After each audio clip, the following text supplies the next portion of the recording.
US News and World Report does a study every year on best countries. And every year that they've done this study, Italy is always, not surprisingly, the world's favorite country for food. And part of that is really, it's this kaleidoscope of cuisines with lots of regional specialties. And it's something that everyone just loves about Italy. So I'm going to start with a question. There are 5 words in the English language that are understood everywhere in the world. And it's not surprising that they're all food words. And it's not surprising that the first word is pizza, or that the second word is spaghetti. Now it begins to get a little more interesting here. Number 3, espresso. Number 4, mozzarella. And so my question to you is, what is number 5 most understood word in Italian the world over?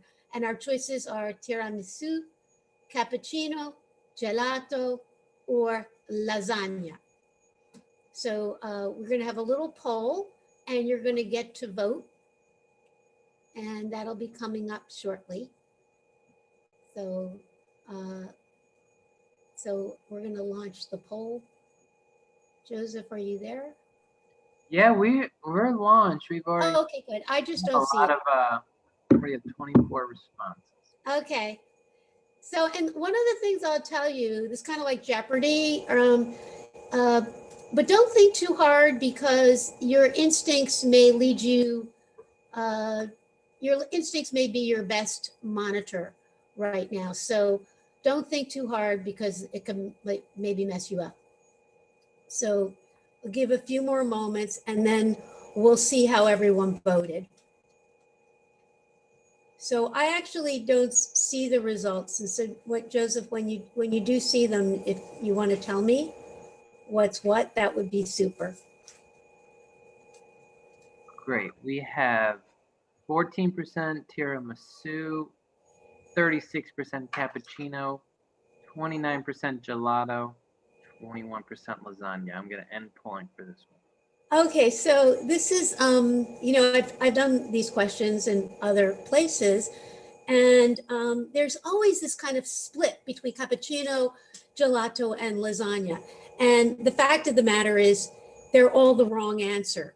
And the right answer, surprisingly, is tiramisu.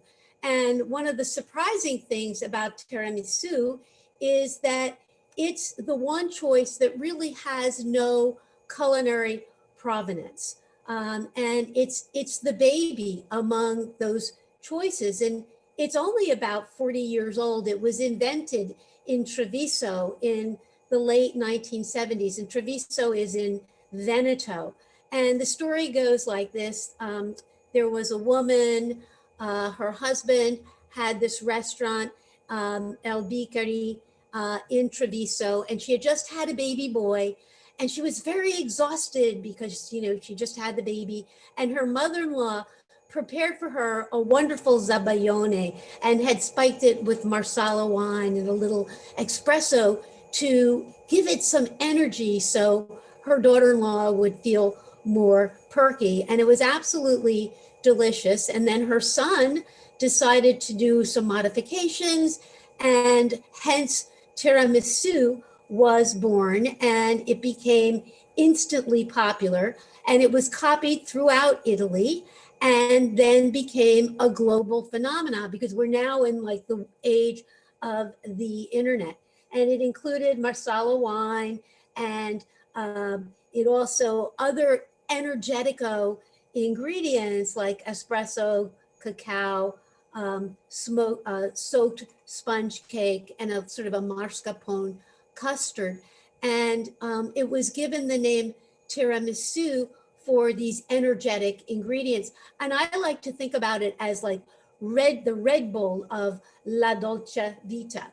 And the governor of Veneto has petitioned the EU to recognize the city of Treviso as the birthplace of tiramisu, much in the way that Naples has been recognized as the birthplace of pizza. So I just also want to make a few comments about lasagna. So this whole idea, Marco Polo brought spaghetti back from China. That's probably apocryphal. If he brought back any sort of noodle, it would have been a flat rice noodle, more similar to lasagna. Gelato came later during the Renaissance, and both espresso and cappuccino were more a turn of the century advance with the development of the espresso machine, which enabled coffee to be made quickly. Normally, like Turkish coffee, it would take maybe 4 minutes to brew a cup of Turkish coffee. And with espresso, you could have a coffee extracted quickly in 30 seconds. Okay, so our next question is, in the Garden of Eden scene from the Sistine Chapel frescoes, the tree of knowledge bearing the forbidden fruit is depicted as a pomegranate tree, a fig tree, an apricot tree, or an apple tree. So again, don't think too hard on this.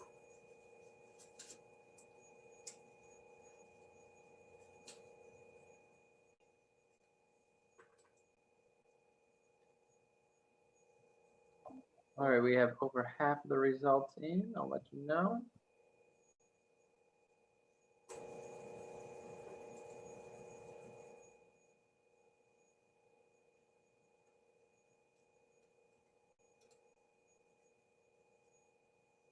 So make your choices.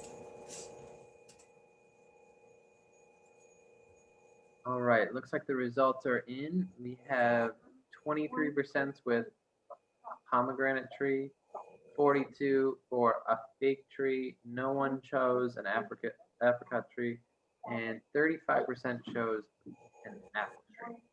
Okay, well, congratulations, the 40% of you who said fig. So what's really interesting, like let's say you were a biblical scholar, this was your profession, the identity of the forbidden fruit would be sort of like very seminal in your life and really defining, because there are, fig scholars and apple scholars. And so biblical scholars are kind of divided on this particular issue. And in fact, in the Bible, the Bible is mute about the forbidden fruit. Okay, so they just refer to it as a fruit. However, so let's say you're in the fig school, their line of argument is that when God presents a problem, he also presents the solution. And so in the Bible, it is very specific that Adam and Eve covered themselves in fig leaves. So if that's the solution, therefore the problem was precipitated by the fig. And so you can see in the fresco from the ceiling, the leaves of the tree are the leaves of a fig tree. And fig is interesting. It is the oldest cultivated crop in the Western world. It began to be cultivated around the River Jordan and the Euphrates around 11,000 BC. And it's also a fruit that's has strong associations in religious traditions, and not just Eastern and Western religious traditions. In the Muslim faith, it's known as the tree of heaven. And the Buddha sat under a Bodhi tree, which is a fig tree. That's how he gained enlightenment. And Romulus and Remus were supposedly suckled by the she-wolf in the shade of a fig tree. And also, there's a lot of history with fig because it was, really prized for its sweetness. And it was sort of like a proto Cliff Bar. So athletes who were in the Olympics, Greek Olympiad or whatever, they would, have a fig before they would run their race.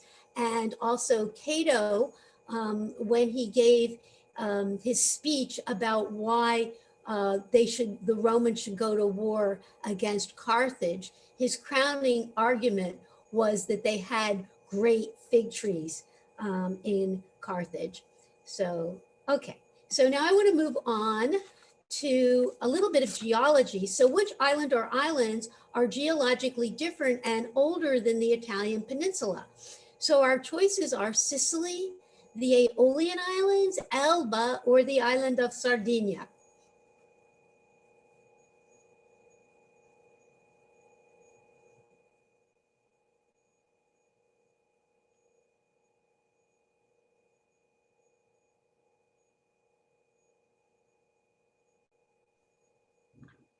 We have most of the votes cast. How did we do? Okay, so right now we have 16% with Sicily, and most people at 54% chose Sardinia. And then, okay, and then just a few in the Aeolian Islands. So, okay, so that's awesome. So that is, in fact, the correct answer. And I just want to mention that Sicily and the Aeolian Islands are actually all Sicily. But an interesting thing about Sardinia and Corsica is that they are a different landmass than most of the Italian peninsula, the boot. And they're a much older landmass. In fact, they're probably the oldest landmass in Western Europe. And there's this spine of mountains that goes right through the center of Corsica and Sardinia. And the geology of the islands is older and different. And in Corsica and Sardinia, it's geology that tends not to be prone to earthquakes. And so that's what makes it different, older. These are some photographs I took from a place, Capotesta, which is near Santa Teresa di Gallura, which is, if you were to take like a 45-minute ferry ride to Bonifacio, you would take it from Santa Teresa di Gallura, and there are these beautiful cliffs, and they're spectacular. At sunset, you see all kinds of shapes. But one thing I also want to mention about Sardinia, it has amazing, natural beauty. But another thing that really distinguishes it is there are 1.6 million Sardinians, but they have a cluster, a blue zone in Sardinia, which is where there's a population with a very extremely high percentage of centenarians, people living beyond 100 years old. And this is almost like an ad campaign. It's a big deal in Sardinia. They're really proud of their centenarians. And I was in Sardinia in 2019, and they had these beautiful posters of the centenarians celebrating them. And the woman in the upper right, she's like 109 years old. And then the woman in the chair is 107, and the gentleman sitting there over in the chair is 105. And I just think that's really spectacular. And then one of the things they're like trying to understand, like, is it like the shepherd lifestyle? What is it that like has everyone living so long? And there's one sort of interesting maybe correlation is they grow a grape. It's in Spain and France, Grenache. When it's grown in Sardinia, it's known as Cananao. And Cananao has 7 times the resveratrol of traditional red wine grapes. And so resveratrol is like, the heart healthy antioxidant, the anthocyan that has those protective qualities. And actually the anthocyanins, that's what makes the grape red, purpley, really dark. And it's almost like the melanin in your skin. And so it's a really red, dark, deep grape. So if you buy, when I have my restaurant, I always had Cananao as one of my wines by the glass. And I always pointed out 7 times the resveratrol of ordinary reds. and it's a really great, great red. And this Sela Mosca is a great producer of Cannonau. So write this down and get yourself some Cannonau. Okay, so the famous dish carpaccio was created in the early 1960s. So it's just a little bit older than tiramisu.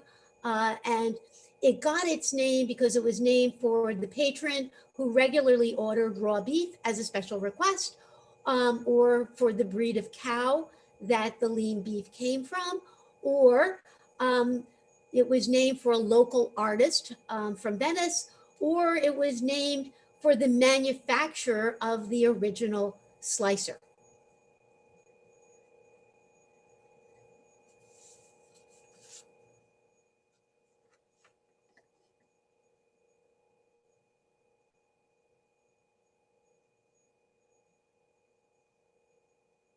Okay, most results in. Looks like the majority are going with the name of the manufacturer of the original slicer, and second most votes are going to a local artist from Venice. I'll share Okay, so now. cool. So that's cool because you either know the answer or like you've gone with the most plausible wrong answer. So actually the answer is it's named for a local artist from Venice. But as I've created these questions, I love really working hard to create plausible wrong answers. And I'm very proud of name of the manufacturer of the original slicer. So I want to say a few things about Harry's Bar, which is where carpaccio came from. And it's really interesting because, of course, carpaccio today, it's like a noun, but it really began as a name. And then it became, and it began in Harry's Bar, which is, you know, this fabled watering hole in Venice. And it's kind of like it was, and at one time, sort of the cheers for the cognoscenti. Like Peggy Guggenheim hung out there, Andy Warhol. It was a favorite of Ernest Hemingway, Truman Capote hung out there. And then there's also this kind of interesting thing. Like I think a lot of people think Harry is a Cipriani because there's an Arriago Cipriani, but actually Harry is a guy from Boston, and his name is Harry Pickering. And you can see him, he's the shorter gentleman on the left. And what happened was this was during Prohibition, and he was hanging out in Venice, you know, because he was like left the United States because he wanted to like drink in Venice. And like he drank himself to the point where he was like liraless in Venice. And then he turned to his only friend, who happened to be Giuseppe Cipriani, who was a barman in the Hotel Britannia. And Giuseppe was like a really good guy, and he loaned this guy money, which would have been like maybe the equivalent of $5,000 in today's money. And his wife kind of got like pissed off. She's like, "Oh, how did you do that? Like, he's never going to pay you back." And sure enough, like 2 years pass, and he comes back, and he comes back with the money, and then he says, "Hey, let's open a bar." Now, this was like kind of a seminal idea in Italy at the time because there were no freestanding bars, and there were really few, if any, freestanding restaurants because anyone who would travel would basically eat in their hotel. So anyway, they opened up Harry's Bar, and one of the things that was created in the 1950s was a cocktail known as the Bellini. And you know, we all know Italians are really proud of their, you know, where they're from. And so Cipriani was a proud Venetian, and then he named the Bellini cocktail because of the beautiful peach color with the luminous tones of the oil paintings by Giovanni Bellini. And then it so happened that he did have this patron who was interested in ordering raw beef because she was like this eccentric Eastern countess. And so he, you know, was like, special orders don't upset us. And he started serving her raw beef, and everybody was like, "Wow, that looks yummy." And so it was just like raw beef on the menu. And then there was this retrospective of the Venetian artist Vittor Carpaccio, who painted with this very distinctive palette of this really rich red. And it was a retrospective of his artwork in 1963. And at that point, they named Carpaccio Carpaccio. Okay, so our next question is, the yummy flavor combination of chocolate and hazelnut in Nutella can be indirectly credited to whom? So our choices are Caterina de' Medici, Napoleon, Mussolini, or Leonardo da Vinci.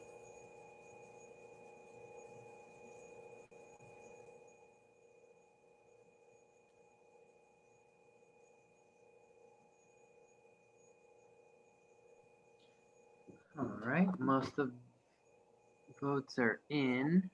Medici has the most votes at about half, and then Napoleon and Mussolini are the next two.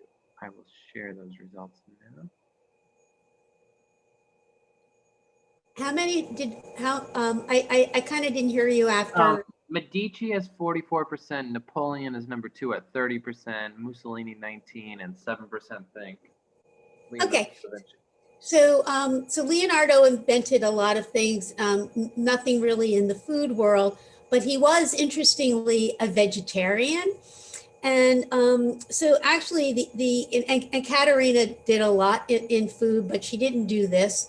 And the story of Nutella is kind of a story of both Napoleon and Mussolini, but principally Napoleon. Okay, so but the whole idea, the combination of chocolate and hazelnut, which seems like a natural, if you like to cook, that they just go together, really perfectly. But it wasn't like a eureka culinary moment as one might imagine. In fact, it was really more a situation of culinary arrangiarsi, which is the idiom for improvising and like kind of dealing with like the hand that you've been dealt.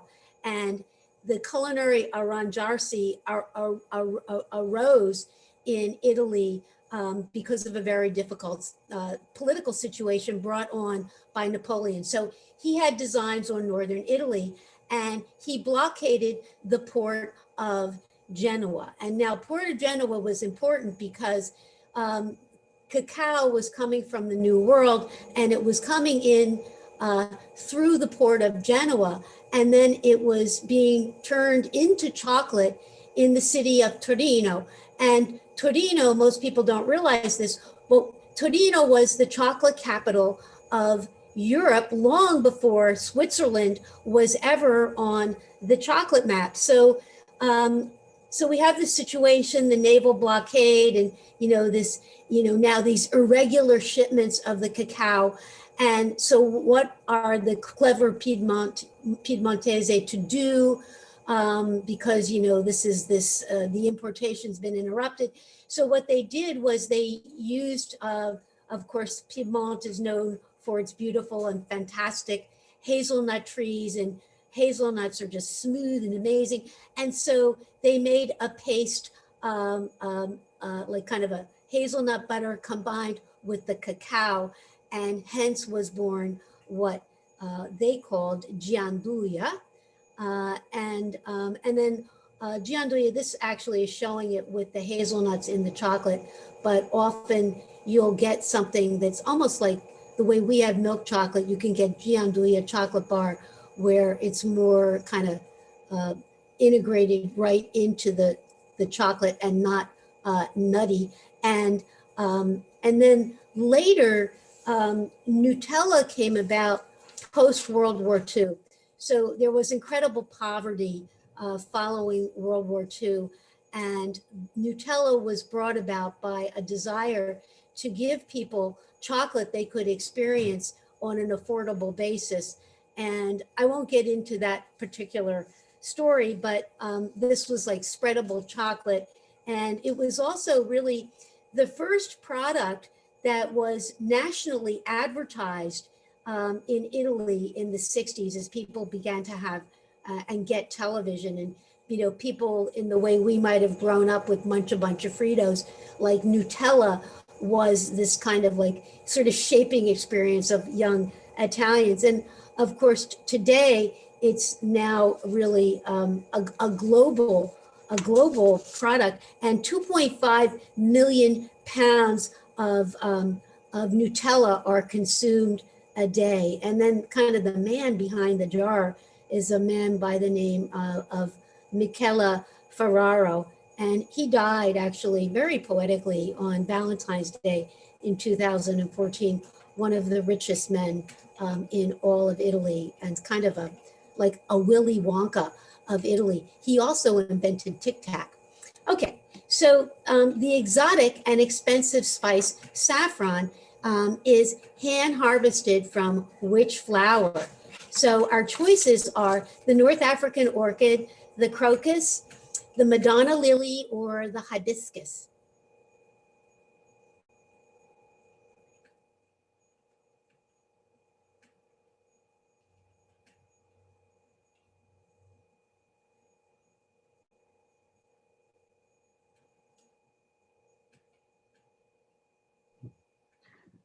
All right, most votes are in, and it's pretty evenly split between the crocus, the orchid, and third place is hibiscus. Okay, so that's cool. So okay, so the answer actually is the crocus, but not just any crocus. It is the autumn blooming crocus. And so saffron, which is, this essential ingredient in every Italian pantry, is also the world's most expensive spice. And its story and history is a story of luxury. And so it is actually the threads of saffron are the stigma of the autumn blooming crocus. Now, the autumn blooming crocus only blooms for 3 days, okay? And it has to be hand harvested. And it takes 14,000 threads, 14,000 stigma to create 1 ounce of saffron. So it's really, now like it totally makes sense, like why it's so costly. And it's been like prized from the beginning of time. It's vibrant red-orange color, it's great smell, and it was, as I said, prized from the beginning of time. And in fact, it is said that Zeus slept on a bed of saffron. And the Greeks and the Romans would use saffron as a perfume, and they would sprinkle saffron water in theaters and other public places. They would use it as a dye for clothing, and painters would use it the way they would use like lapis lazuli for blues. It was also valued for its curative properties, for digestive ailments, rheumatism. It was thought to be an aphrodisiac. And so newlyweds would sprinkle saffron on their wedding bed, and like the nut job, but luxury loving emperor Nero insisted that saffron be sprinkled along the streets whenever he entered Rome, and he bathed in saffron, and he would put it in his wine and everything. But anyway, after the fall of the empire, the Moors continued to cultivate saffron in Sicily. And then later Venice, which was the luxury capital of Europe, became the commercial center for saffron. And in the 18th century, saffron was literally worth its weight in gold. Now, the good news from a culinary perspective is that just a tiny pinch goes a long way, and a good quality gram, like maybe it's $8 a gram, and they're 28 grams per ounce. So it's about $240 an ounce, and it's 3,700-ish a pound. Okay, so I want to talk about wine again. So where did Dionysus, the Greek god of wine and divine inspiration, discover the first vine shoot? Was it in Puglia?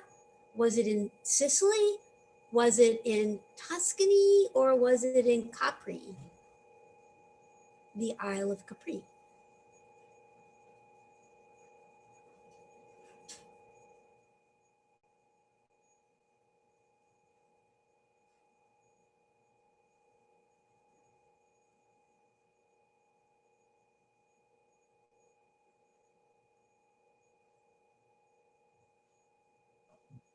All right, results look like they're in. Most people voted for Sicily, and basically a tie for second place between the other choices.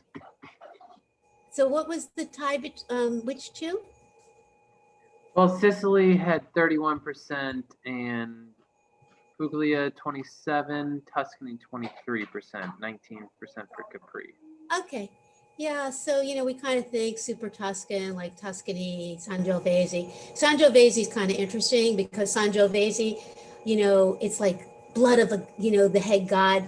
It's kind of cool. But yes, those of you who are thinking Sicily, you're absolutely right. And but one of the really interesting and cool things about Sicily, and you speak to a Sicilian and they'll tell you this, that their soul is Greek.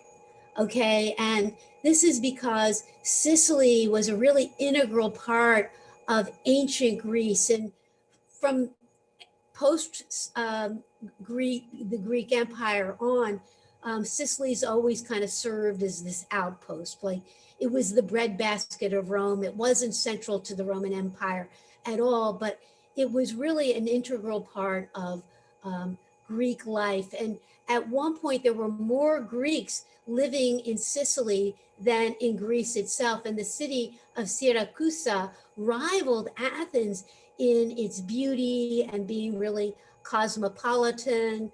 And also, Greek gods really loved Sicily. Like they had this thing for Sicilian real estate, right? So Aeolus, who's the god of the winds, he resided in the Aeolian Islands, and Vulcan, fire, thunder, whatever, he was, in Mount Etna.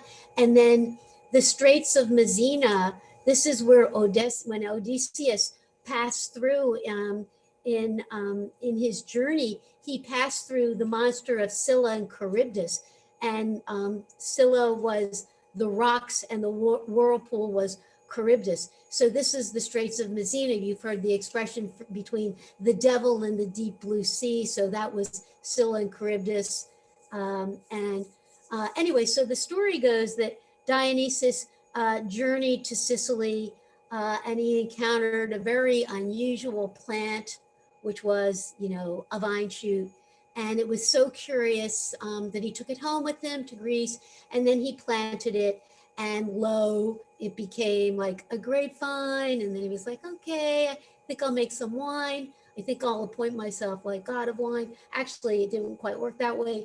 Demeter, who is goddess of the harvest, she appointed Demeter god of wine, also of divine inspiration, because, it always does help to have a glass of wine to have some divine inspiration. And I kind of say we all have an inner Italian. And I feel that's part of us that has that kind of Dionysian, like pleasure principle, whatever. Also, it's just interesting. Italy has great terroir. Part of that is because of like all the volcanic activity creates really mineral soil. And there are more than 162, there are like 164 unique grape varietals in Italy, and no other country on earth rivals Italy for the variety of wines. And today, I mean, for a while, like Italy wasn't even on the map in terms of great wines, but there was a whole revolution like in post World War II. And I mean, I think a lot of people would be hard pressed to say whether it was France, or Italy that's number one. But I do want to mention this, this Greek soul of Sicily. So they're the best preserved Greek ruins are actually in Sicily. And what you're looking at is the Temple of Concordia from Agrigento.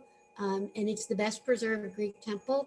And part of that is because it served as a church for a long time. And then you're in the corner upper right, lower left is from Selinute, which is on the western side of Sicily, and then you're looking at the Greek theater in Taormina.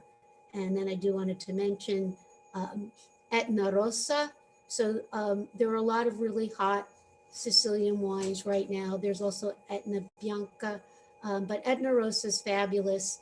I really like it. When I had it in my restaurant, I would always tell people this is like Italy's Pinot Noir. So it's a really, really versatile red wine. Okay, so which culinary innovation? You are all right that Caterina de' Medici is definitely known for her culinary uh, cultural contributions. So either, and it was really her chefs, because she wasn't like in the kitchen, but she did like to eat. But anyway, she had great chefs. So which of these things is Caterina not credited with? So she did three of these things, or she or her chefs did three of these things. What didn't she do? So we have the creation of gelato, the creation of duck l'orange, the popularization of the tomato, or the introduction of menus.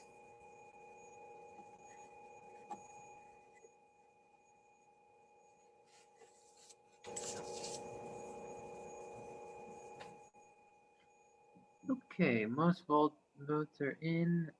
The creation of duck l'orange is number one, and people are about split for the second place for the popularization of tomatoes and the creation of gelato. Okay, so let's talk a little bit about, she did a lot of things. So what did she do? So the gelato thing, she did that. And that was really her chefs. And what they had been doing before was basically doing kind of like snow cones.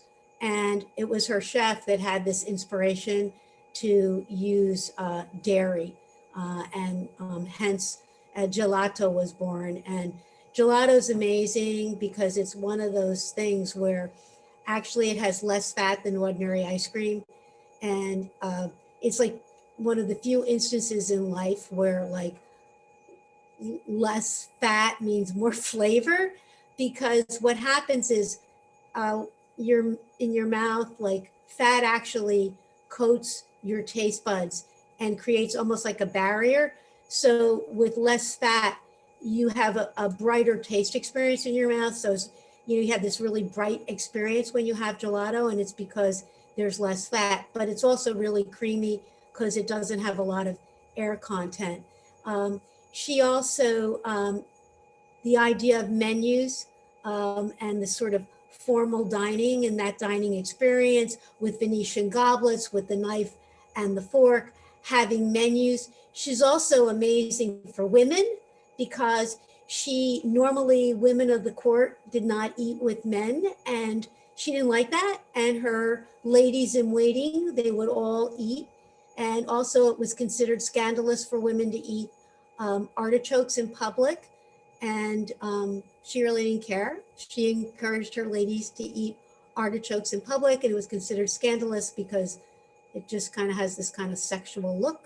And she did create duck l'orange, and that's an interesting story because duck l'orange is this dish where it was this kind of inflection point in culinary history where spices previously had been used to mask the spoilage, the flavors of, spoilage, because meat would have to go through the winter. You'd spice it up so you couldn't taste that it had gone bad.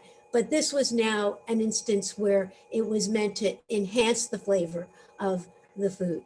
And then the thing that she didn't have anything to do with was the popularization of the tomato.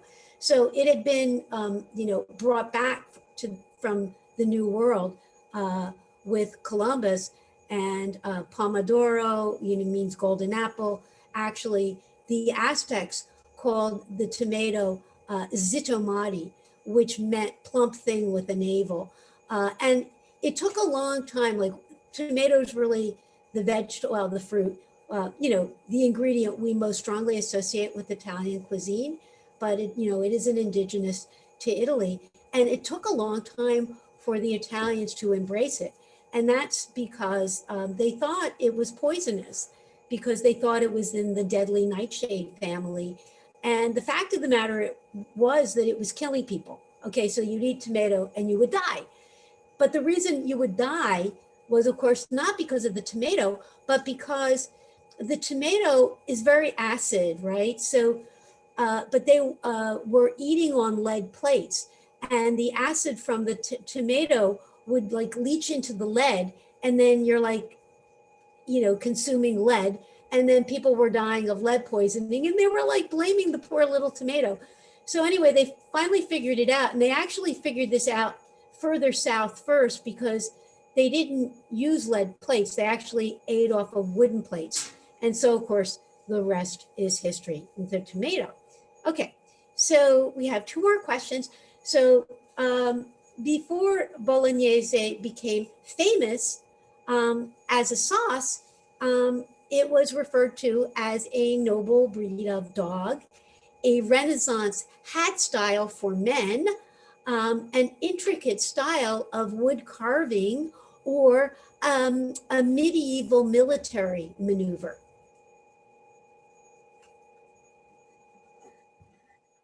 All right, results are coming in. We also have a question from Mr. Paisano, which is, what year was the Etna Rosso wine? You mean from my picture, or when did it become popular?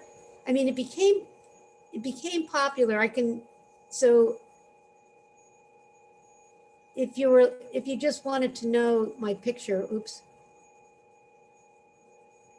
that I'm not sure if that was a good year in particular. It's also one of those where it doesn't need to age. So it's not, a Barolo or Barbaresco. So if you got like, Etna Rosa 2020, it'd be okay. Great. And the votes are in for this one. We have 39% with a noble breed of dog, 26% for both Renaissance hat style and an intricate style wood carving, and then only 9% shows the medieval military maneuver. Okay, so yeah, so I did kind of reveal that dog a little bit, but I think maybe some of you like know the answer, or maybe read my book. But anyway, when I was writing my book, when I discovered that bolognese was a dog long before it was a sauce, that was determining for me, that it was like, oh my God, I really need to write a book full of all these cool, unusual things that people didn't, know. And so I want to come back to the dog, because I do want to talk a little bit about Bologna, which is a city I'm just crazy about for so many reasons. And for some reason, a lot of people just skip it. And it's not because it's like hard to get to. It's an hour from Milan. It's an hour from Florence. And it's really easy to get to. And it has amazing food. It has amazing culture. And it's named for the sauce. It's also named for the dog. But anyway, Bologna has a very interesting history. It's known as La Dotta, La Rossa, and La Grossa for the learned, or the erudite, because it's the home of the original university, like the #1 in Bologna. And Thomas Becket went there. It's famous for its law school, its medical school. Petrarch went there. Copernicus, Erasmus studied there. Galvani and Umberto Eco taught there. And in normal conditions, there are 100,000 students there, which make up 20% of its population. And it also gives the city this incredible, very young and vibrant feel. It's also known La Rossa for the red, for the vivid colors of the buildings and roofs, and also its left-wing politics. And it's just such a beautiful, quintessential medieval city, these really elegant palazzi and these charming squares, all these harmonious porticos. It also has 2 leaning towers. And then, of course, La Grossa for the cuisine, for the fat, for all of the rich meats.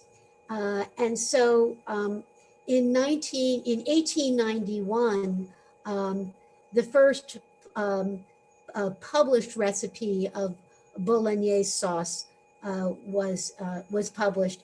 And in there, the recipe was lean veal, pancetta, onions, carrots, and it was in a brown butter sauce, so no tomato sauce. And then in 1982, the quote, authentic recipe was registered with the Bologna Chamber of Commerce by the Italian Academy of Cuisine. And that included beef, pancetta, carrot, celery, onions, tomato sauce, a touch of whole milk, and a touch of red wine. So please go to Bologna. You will love it. And I just want to talk about the dog a little bit. So the dog almost went like extinct, but it was brought back in the 1940s. And it's a relative of the Bichon and the Maltese. And if you were to Google like Bolognese puppy, the thing on the lower, that adorable picture on the lower left is what like comes up, number 1, Bolognese puppy. But Royals, it was kind of like the it dog of the Renaissance. So Royals would like breed Bolognese, the D'Estes from Ferrara, the Medici, they all would breed these dogs and give it to one another as gifts. And in the lower right is a picture by Titian of Federico Gonzaga with his trusty Bolognese. And there's a painting by Goya in the upper left of the Duchess of Alba with her Bolognese. And this is like, the master and the dog look alike. It's like rather hilarious. But what I love about Bolognese is like their hair. It's not exactly curly. It's not exactly straight. For me, that would really be a bad hair day. It's like, but it's perfect like for the dogs because they're just like really, really super cute. Catherine the Great had like 10 Bolognese, Madame de Pompadour, the Empress Maria Theresa of Austria, who was the mother of Marie Antoinette. She had her Bolognese preserved, and then they're actually in the National History Museum in Vienna, if you were so interested. And then, okay, my final question is, during antiquity, the thermopolium was referred to, if you heard the term thermopolium, it would refer to a fast food eatery or an underground cave for refrigeration, or an Etruscan style oven, or a bar for serving chilled drinks at the Roman baths.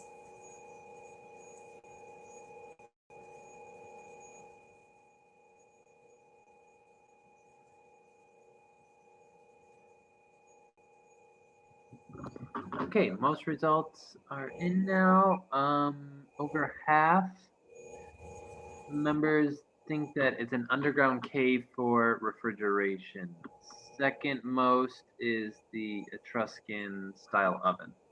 Okay, well, this is like really, I love this question. It's something new. It's something I'll be writing about in the expanded edition of my book. And so thermopoliums were actually like a fast food joint in Roman times. And what's really incredible is if you visit Herculaneum or Pompeii, you can begin to see these. And there are over 80 of them that have been unearthed in Pompeii alone.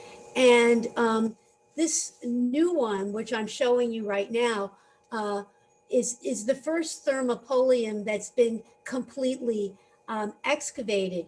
And they found some really fascinating things here. Now, what it was, So Romans, like there wasn't a whole lot of home cooking going on. So if you were an aristocrat, you would have your kitchen, you would have your servants who are preparing the food. But for the common folks, they would be like in like an efficiency apartment with like a little hearth for, it'd be like in an embassy suite. You got like a microwave and that's it. So, but if you really wanted to have a hot meal, you would have to go to a thermopolium. And these were all over the place. And they were set up kind of like a salad bar or a soup bar with these kind of, little, you know, carve outs for these, amphora that would have these kind of soups and stews that they would put in there. And it was there, kind of like, you like pick out, I'll have this or that. And what's so fascinating about this particular thermopolium is, you can see here, you also look here, you can see the amphora that was probably in, I'm looking at the thing on the lower right, they served wine. So they're able to tell from this, first of all, what the menu was. And so it looks like some of these images that we're seeing here, like you see the rooster, you see like a duck here, okay? It's almost like that was the menu, okay? So, and they found bones of these kind of animals, and they found the containers for wines. They found ladles, so it would be ladling out the stew. And so again, the Romans mostly lived in these kind of like apartment complexes. So like the more things change, the more things stay the same. So the wealthy would own these buildings, and there was like retail in the lower level and then apartments above. And so they lived in these little efficiency apartments, and then they would eat at a thermopolium. And then it's interesting, like this particular thermopolium had a great location. So of course, location, the alpha and omega for every restaurant owner. This thermopolium was near this wonderful little public square. There was another thermopolium. A lot of times you'll see restaurants clustered around one another, which, then people come to this spot because this is the good eating spot. So, but that was something really fun. So anyway, that was my last question. And I just wanted to mention, I'm coming back a month from now.